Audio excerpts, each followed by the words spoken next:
Yes, a feeder with a greater ampacity and overcurrent protection than the rating of the disconnect in the machine can supply a factory-installed disconnect on a machine, assuming it's a resistive load only.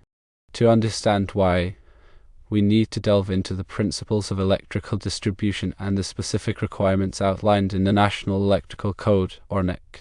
The purpose of a disconnect is to provide a means of isolating the machine from the electrical supply for maintenance or emergency purposes.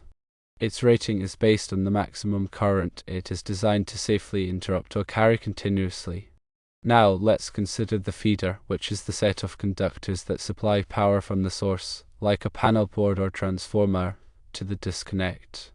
The ampacity of the feeder is the maximum current it can carry continuously without exceeding its temperature rating. Overcurrent protection, typically provided by a circuit breaker or fuses, is designed to protect the feeder conductors and equipment from overloads and short circuits. The NEC allows for the feeder to have a higher ampacity than the disconnect rating for several reasons. Firstly, the feeder may be supplying multiple loads in addition to the machine in question. In this case, the feeder needs to be sized to accommodate the total load, which includes the machine's load plus the loads of any other equipment connected to the feeder. Secondly, the NEC permits the use of a larger feeder to account for voltage drop. Voltage drop occurs when the voltage at the load end of the feeder is lower than the voltage at the source end. This can be caused by the resistance of the conductors and the amount of current flowing through them. By using a larger feeder, the resistance is reduced and the voltage drop is minimized. Thirdly, the NEC allows for future expansion. If there is a possibility that the machine's load will increase in the future, or that additional loads will be added to the feeder, it may be prudent to install a larger feeder initially to avoid having to replace it later. Now let's talk about the overcurrent protection for the feeder. The overcurrent protection device is designed to protect the feeder conductors from overloads and short circuits, not necessarily to protect the machine's disconnect. The size of the overcurrent protection device is based on the ampacity of the feeder conductors, as specified in the NEC Table 310.16 and other applicable tables. It is important to note that the overcurrent protection device must be sized to protect the feeder conductors, even if it is larger than the disconnect rating. However, the machine itself must have its own overcurrent protection, which can be provided by the disconnect itself if it is a fused disconnect or by a separate overcurrent protection device located at the machine. The overcurrent protection for the machine must be sized to protect the machine's components from overloads and short circuits. Here's a scenario to illustrate these concepts. Imagine a machine with a factory-installed disconnect rated for 30 amps. The machine is supplied by a feeder that also supplies other loads. The total load in the feeder is 60 amps, and the feeder conductors are sized to handle 70 amps to account for voltage drop. The overcurrent protection device for the feeder is rated at 70 amps, which protects the feeder conductors from overloads and short circuits. The machine itself has a 30 amp fuse in its disconnect to protect its internal components. In this scenario, the feeder ampacity and overcurrent protection are higher than the disconnect rating, but this is perfectly acceptable according to the NEC, as long as the machine itself has its own overcurrent protection. It is important to ensure that the disconnect is properly rated for the application. The disconnect must be able to safely interrupt the available fault current at its location. Available fault current is the amount of current that would flow in the event of a short circuit. This is determined by the impedance of the electrical system upstream of the disconnect. If the available fault current exceeds the disconnect's interrupting rating, the disconnect could fail to safely interrupt the fault, which could result in damage to equipment, injury, or even death. Now let's consider the specific requirements of the NEC. Article 430 covers motors, motor circuits, and controllers. While the question specifies a resistive load, it's still a good practice to understand motor-related requirements, as they offer insights into equipment protection and control. In general, the NEC requires that motor circuits have overcurrent protection, disconnecting means, and motor controllers. The size of the overcurrent protection is based on the motor's full load current rating, and the disconnecting means must be rated to interrupt the motor's full load current. However, for a purely resistive load, These specific motor-related requirements may not apply directly, but the underlying principles of overcurrent protection and disconnecting means still apply. Article 240 covers overcurrent protection, and it provides the general requirements for protecting electrical conductors and equipment from overloads and short circuits. Section 240.4 specifies the requirements for protecting conductors, and it states that conductors must be protected against overcurrent in accordance with their ampacities. Section 240.21 covers overcurrent protection location requirements, which dictates where overcurrent devices need to be placed in an electrical system. Article 250 covers grounding and bonding, and it provides the requirements for ensuring that electrical equipment is properly grounded and bonded to provide a safe path for fault current to flow back to the source. This is important for preventing electric shock hazards. Article 100 provides definitions of terms used in the NEC, and it's a good reference for understanding the meaning of specific terms such as ampacity, overcurrent, and short circuit. It is also important to consider the listing and labeling of the equipment. Equipment that is listed by a recognized testing laboratory, such as Underwriters Laboratories or ETL, has been tested and found to meet certain safety standards.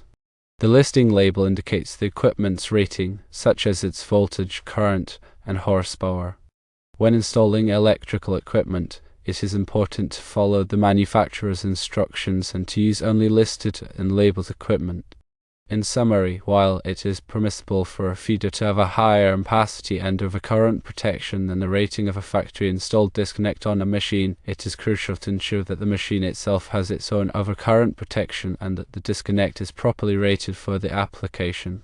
The feeder must be sized to accommodate the total load, including the machine's load plus the loads of any other equipment connected to the feeder. The overcurrent protection device for the feeder must be sized to protect the feeder conductors, and the machine itself must have its own overcurrent protection to protect its internal components. All electrical work must be performed in accordance with the NEC and other applicable codes and standards, and it is important to consult with a qualified electrical professional if you have any questions or concerns. Furthermore, consider the coordination of overcurrent protection devices. Selective coordination ensures that only the overcurrent device closest to the fault opens, minimizing disruption to the rest of the electrical system. For example, if a fault occurs within the machine's overcurrent device should open before the feeder's overcurrent device. This requires careful selection and sizing of the overcurrent devices based on their time current characteristics. Also, think about the operating environment. Is the machine located in a wet, dusty, or corrosive environment? If so, the disconnect and other electrical equipment must be rated for that environment. For example, a disconnect located in a wet environment must be NEMA 4 rated to protect it from water ingress. Another consideration is the accessibility of the disconnect.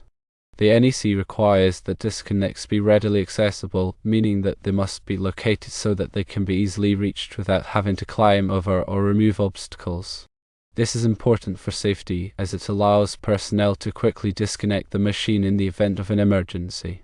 Consider energy efficiency when sizing feeders and overcurrent protection. While it is permissible to oversize feeders to account for voltage drop or future expansion, it is important to avoid oversizing them excessively, as this can lead to increased energy losses. Similarly, avoid oversizing overcurrent protection devices, as this can reduce their effectiveness in protecting against overloads and short circuits. You should also conduct regular inspections and maintenance. Electrical equipment should be inspected regularly to ensure that it is in good working condition. Disconnects should be checked to make sure that they operate smoothly and that their contacts are clean and free of corrosion. Overcurrent protection devices should be tested to verify that they are operating correctly. Any damaged or worn equipment should be repaired or replaced promptly. When making any changes to the electrical system, it's best to document everything thoroughly. This includes creating accurate as-built drawings and updating the electrical panel schedules. This documentation will be helpful for future maintenance and troubleshooting. Finally, the specific requirements of the local electrical codes and standards in Washington State and North Carolina should be checked. Local codes may have additional requirements or restrictions that are not covered in the NEC. It is important to comply with all applicable codes and standards to ensure the safety of the electrical system and its occupants. Firstly, ensure that all electrical work is performed by qualified and licensed electricians who are familiar with the NEC and local codes. Secondly, use properly sized and rated conductors and equipment. Thirdly, provide adequate overcurrent protection for all circuits. Fourthly, properly ground and bond all electrical equipment. Fifthly, install disconnects in readily accessible locations. Sixthly, conduct regular inspections and maintenance of electrical equipment. Seventhly, document all changes to the electrical system. Eighthly, comply with all applicable codes and standards. Ninthly, provide adequate ventilation for electrical equipment. Tenthly, protect electrical equipment from environmental hazards. Remember that safety is paramount when working with electricity. Always to energize circuits before working on them, and use appropriate personal protective equipment such as gloves and safety glasses. If you are not comfortable working with electricity, consult with a qualified electrical professional. By following these guidelines, you can ensure that the electrical system is safe, reliable, and compliant with all applicable codes and standards.